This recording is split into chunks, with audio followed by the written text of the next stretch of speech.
Welcome to another edition of the Recruiting Scoop, brought to you by Red Raider Outfitter, the fans' favorite since 1975. I'm Jared Johnson. I'm joined by the Mighty Joe. Yeah, you're well, Mighty Joe. It's the early signing period for the 2023 class. It's upon us now. To me, it's not the final step. The final step's when they actually get on campus. You know, when you get them enrolled on campus, then it's like, all right. But this is just the hop right before, or the skip right before that final jump. And it's a big day. And this has become the de facto signing day. That's when most of the recruits around the country sign, as opposed to February, where, you know, historically and, traditionally we're used to. First off, what's your opinion? I know a lot of people ask us, what's your opinion on the early signing period? Do you like it, not like it, don't really care? And, what do you think? Yeah, I don't have a strong opinion one way or the other about it, really. I mean, I don't see any harm in it. I mean, I don't see that it really benefits, one school or one type of school over the other. Right. I mean, and we're talking about a difference of maybe, 6 or 7 weeks, as opposed to in the past, it was early February. Here, you're looking at mid to late December.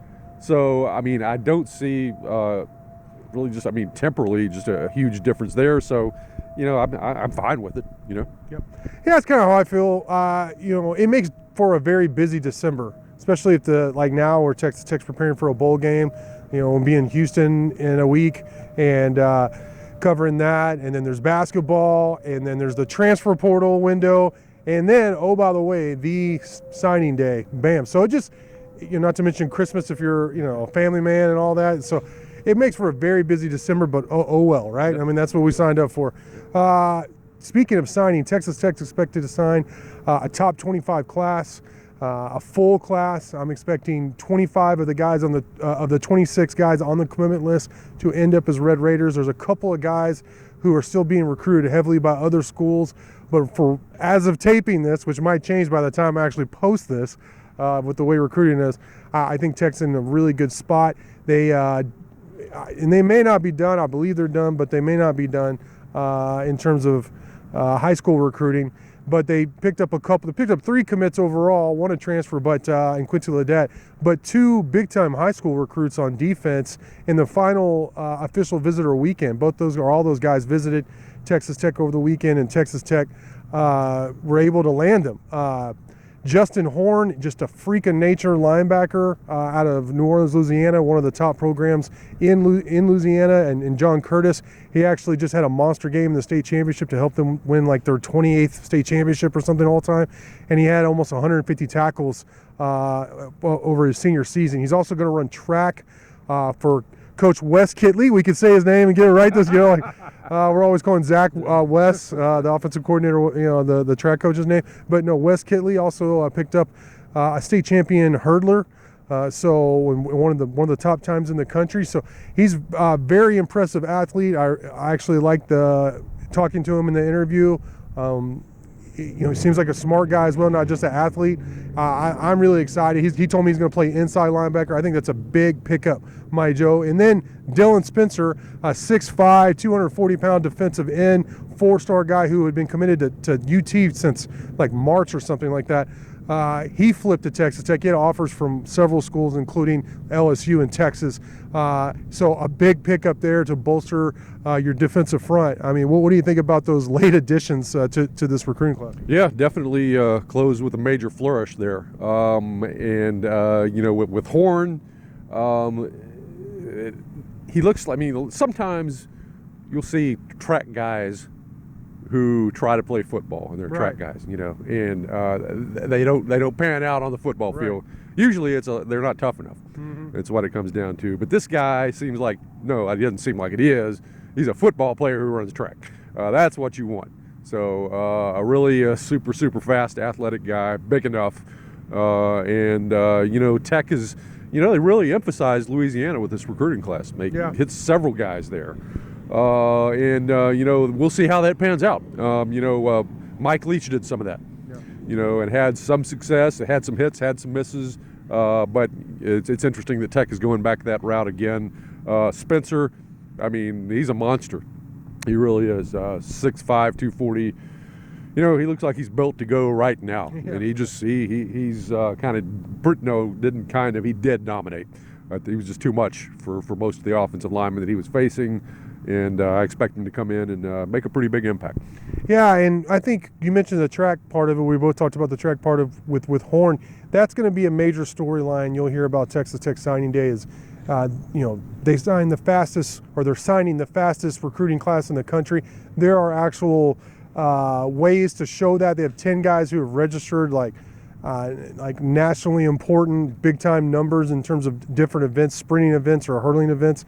That are like 10 of the 25 I'm expecting. And I think LSU was next, which speaks to why perhaps they're looking at Louisiana. There's a lot of speed and athleticism in Louisiana. Run those Gators, man. That's right. Yeah, that's funny. Have you ever seen a Gator in Louisiana? I've never seen a Gator period, except for when Tech played the University of Florida. Right. That's probably the fastest I've run is from an alligator, and it was like. Anyways, I'm getting off track, but miles, not miles, but far away. I don't play that. But anyways, no, this class has a lot of speed, a lot of talent, more Texas top 100 players than we've seen. I think probably since Tuberville was held here. That 2011 class was a top 20 class. And Texas Tech's also getting, a handful of guys from the portal, not a big number, but a handful of experienced guys. Coach McGuire told me recently that can make, like you said, immediate impacts. CJ Baskerville, I talked with him. He's told me, he confirmed he is expected to replace Muddy as the star, which is a very important position in Coach DeRuyter's defense. So I really like him. He's transferring over after a couple of very productive years from San Diego State. He has known McGuire for a while. He's from Texas. He's from the DFW area, so that's a huge pickup. I mentioned Quincy Ledet. He's a 300-pound defensive tackle who was productive for Louisiana Monroe, coming over, experience, and then they have they have help on the other side of the ball who hasn't announced yet, but he's committed to Texas Tech, so that's going to help as well. We've said many times that Texas Tech is looking to help their offensive line through the transfer portal, so I wouldn't be surprised if we hear that come up here pretty soon. But I guess just overall, I mentioned the speed. What do you think of this class, Joe? Full class, like I said, top 25 group. Yeah. I think this is a class that just keeps you moving forward, keeps you improving, moving in the right direction. I believe 10 the guys are top Texas top 100 players in it. If you're a top 100 player in Texas, you're a good football player. Yeah. I mean, period. That's kind of what I look at more than the national rankings. Is this guy a Texas top 100? Yeah. If he is, then sign him up. And so you got 10 of those guys. I think this is a defense-heavy class for the most part, and particularly safety and edge rusher. You got like Jordan Sanford and Brendan Jordan at safety. Yeah, I think Sanford might play corner because of his speed, but he could play safety too. Right, and then you got Crawford out of post, Isaiah Crawford, and Spencer as well. And Spencer can play inside too, obviously, but can play on the edge as well, I think. So you're really, hitting that area as well.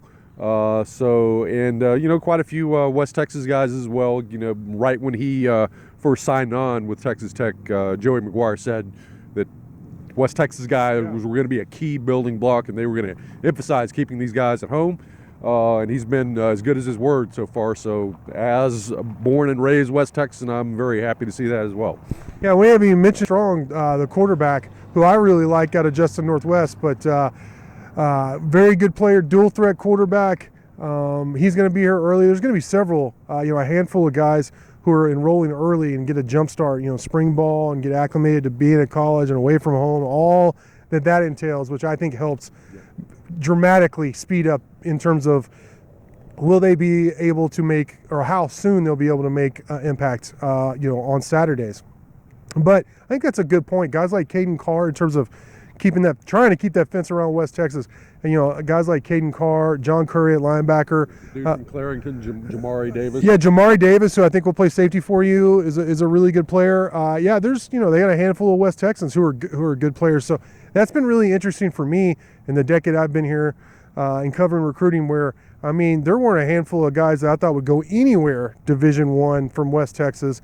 Now you're seeing like triple that every recruiting cycle. And I wonder, people ask me why, and I really don't have a great answer for that, other than I think there's more organizations to help younger development than perhaps there were before. Perhaps some of the gas money, some people moved out here maybe from other places, and then just sometimes there's just a good generation of players crops up. Yeah, that's true. And the city of Lubbock itself is just growing. That's true. Dramatically. I mean, it wasn't so long ago that the city was around 180,000, 190,000. Now it's over 250,000 and continues to grow. So there's going to be more players out of Lubbock. An interesting thing with this particular recruiting class, with all the West Texas guys they're signing, I don't believe there's any from the Petroplex, Middle and Odessa. Yeah. Are there? I don't think so. And that's strange because that area usually produces, I mean, if there's some talent coming out of West Texas, that's probably where it's coming from. And also a little bit out of Abilene and San Angelo. And I don't think any of those cities have produced anything for Texas Tech this year, but they're getting them from other places. Got a guy from El Paso, Crest, DeMartin, the receiver, right? Yep. Right. So it's a little bit of an unusual thing that's going on here right now, but overall, I think it's a good development. Yeah, we're going to have, though, that's it for our preview, but we're going to have a running thread all morning when these guys sign. There's already a list of guys that I know of when they're going to sign, but we'll have a running list when Texas Tech officially announces, hey, these guys, they've signed their letter of intent. It's in. Everything's been checked. All the I's have been dotted and T's have been crossed, all that. We'll have that going all day for you Wednesday. We'll have stories. Already have quotes from some of the guys talking about how excited they are to be joining Texas Tech and the football program. So hang with us for that. But for now, Mighty Joe, great stuff from you as always. Thank y'all for watching, and until next time.